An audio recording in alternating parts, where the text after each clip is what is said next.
As an opposing offense, what's worse than seeing Jessie Bates on the field? That's seeing somebody who plays just like him. Now, I know we had that situation with Justin Simmons last year, but that was mainly scheme. We not even talking about that no more. Xavier Watts is a carbon copy of Jessie Bates, and he plays just like him. From the instincts to the ball skills, like he is the perfect complement to an all-pro safety. And so let's get into the film.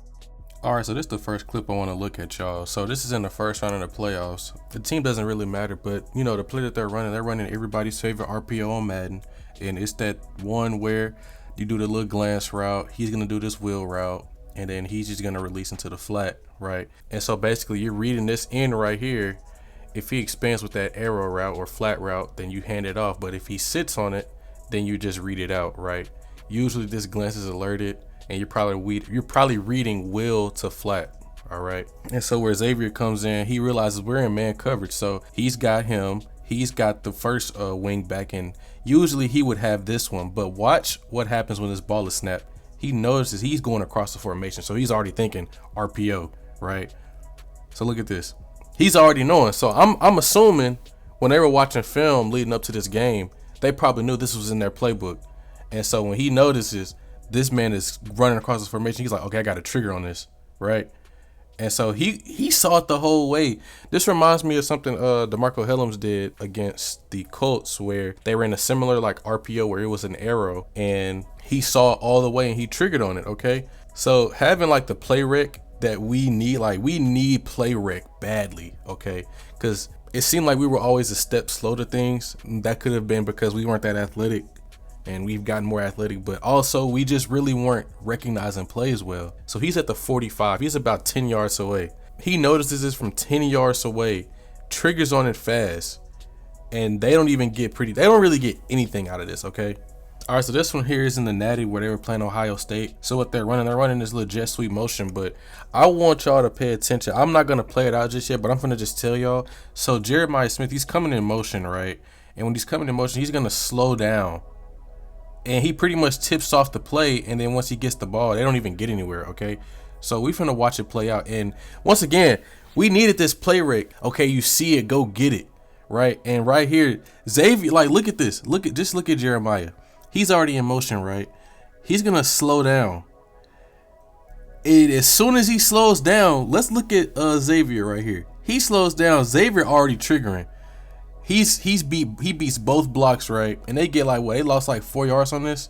I think they probably gonna do it where they first contacted him. So it's about 5 yards. So look, watch this. Like, this is stuff that we needed, man. And I kid you not, like a lot of people say that he plays just like Jessie Bates. I think he said he replicates his game off of Jessie, but like this is some Jessie Bates ass stuff right here, where he's seeing it before it even happens, and he's creating a negative play. Okay. Having somebody else like this in the secondary, bro, it's gonna do wonders for us. Like, he needs to start day one. I think he's gonna start day one, honestly. All right, so this next player here is against Georgia, and this is another like instance of being a good play recognizer. And as of right now, I'm just showing the run clips, like, you know, him getting dirty in the run game. But this is what happens. They're gonna motion over their tight end, okay? And in my opinion, I think when they motioned this tight end over, it took Xavier right to the play, if that makes sense. Even though they were running counter back the other way. So let me go ahead and just draw it up. So it was GT counter where they just have the guard kick out, and then the tackle is going to be the lead, right?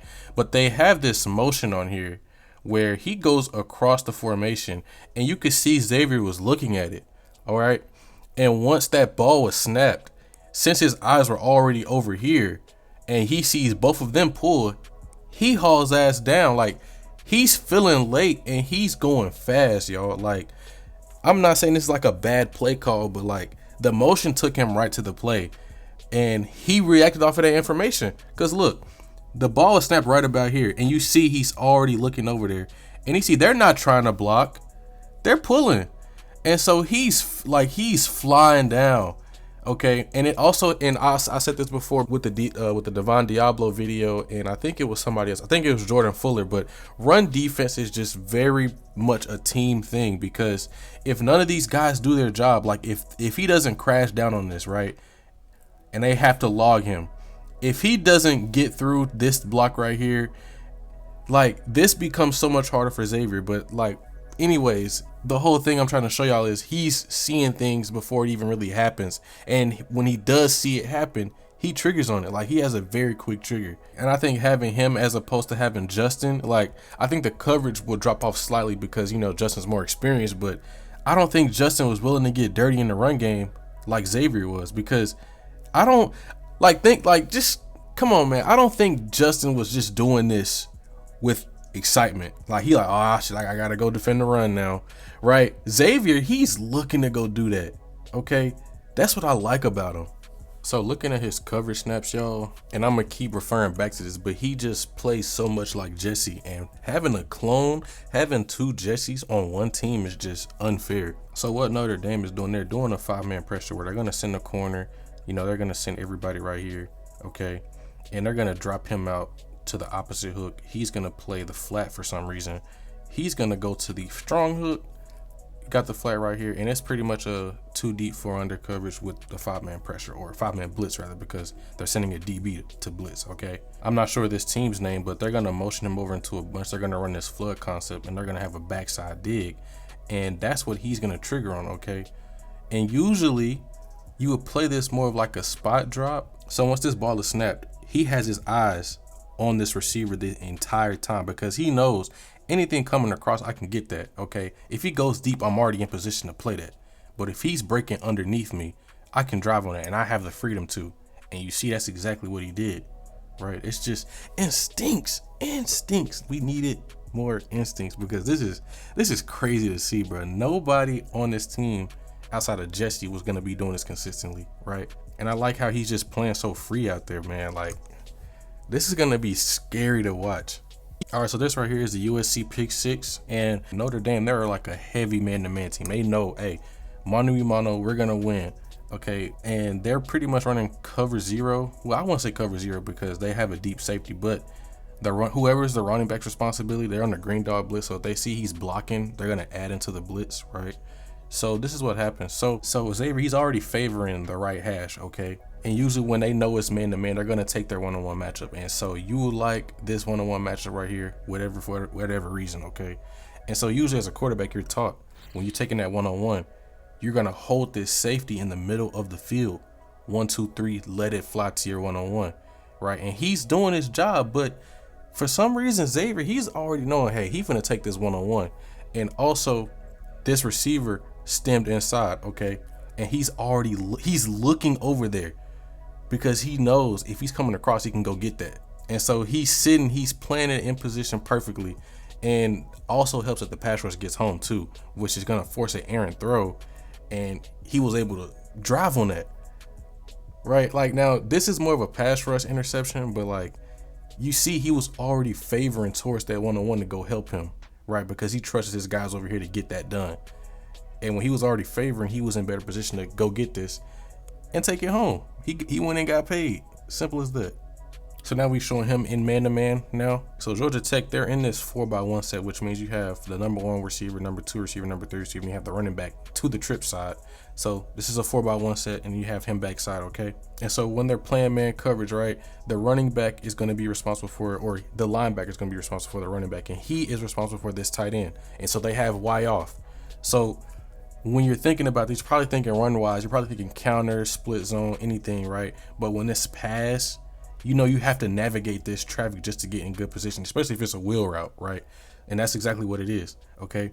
So when this ball is snapped, y'all, he's already taking a perfect angle. He's going over top of his man, right? Because if he just stays flat, okay, he's in great position, but he's going to cut this upfield, as you can see, right? And he kind of goes off screen for a minute, but like, he is in perfect position. I wouldn't say he pins him to the sideline, but what happens is, like, he's in position to where he has nowhere to go, and he's pretty much a static route at this point, because he really can't go upfield anymore, because he's already going to run into him. So he's just stopping this route, and then the ball's already thrown too, so that's another bad thing. But this is perfect position. It's just perfect way to play these wheel routes where you play it over top, because initially it looks like this lead swing concept where the Packers do this, where they have a 2-man concept over here and they're going to have a lead swing going like back the other way. And that's what it looks like initially, but he turns it up into a wheel. He was waiting for it. It's like he knew what was going to happen, right? And it comes back to the same thing I was talking about earlier. instincts, knowing when is coming, what is coming, and how to be in position to stop it. And he stopped it, and they got the ball back. So I remember Ryan Clark, he broke down this teach tape right here playing man, especially playing it from off coverage, right? So they have a trio set, which means the middle guy or the number 2 receiver is on the ball and the other 2 are off. So the difference between trio, tray, and trips, it's like it's nuanced, but who really cares? But this is a trio set right here. So that means tight end is on the ball. And so some indicators from what this can look like, right? So what we're gonna see here, you could see possibly with the trio set, the tight ends, especially tight ends, you could see a corner route, you could see a crossing route, right? Or you could just see a seam route or a post. So that's like the potential routes you can see out of a trio set with the tight end on the ball, right? And so in this situation, he's running this crossing route, right? And Xavier's gonna be in perfect position. So he's playing it from depth, and once again, they're in man coverage. He almost got picked by his man, but that's not bad. You know, he was able to navigate it. But once he makes that break, the tight end, once he makes that break, he gets on his low hip, like that low hip, and he's gonna drive for it. Like, come on, man, this is perfect teach tape, right? He doesn't open up his hips too early. He stays in perfect position, right? And then once he gets on that low hip, you can easily undercut it, okay? And it kind of, once again, it kind of helps that, you know, once he throws this ball, like the throw got affected. Let's be real, it got affected because he got hit twice after he threw that ball. So the throw was affected, but at the same time, like driving these low crossers, especially undercutting them, like that's some good ball skills to have and some good teach tape for like man coverage from, you know, playing from depth or playing catch technique. So good rep right here.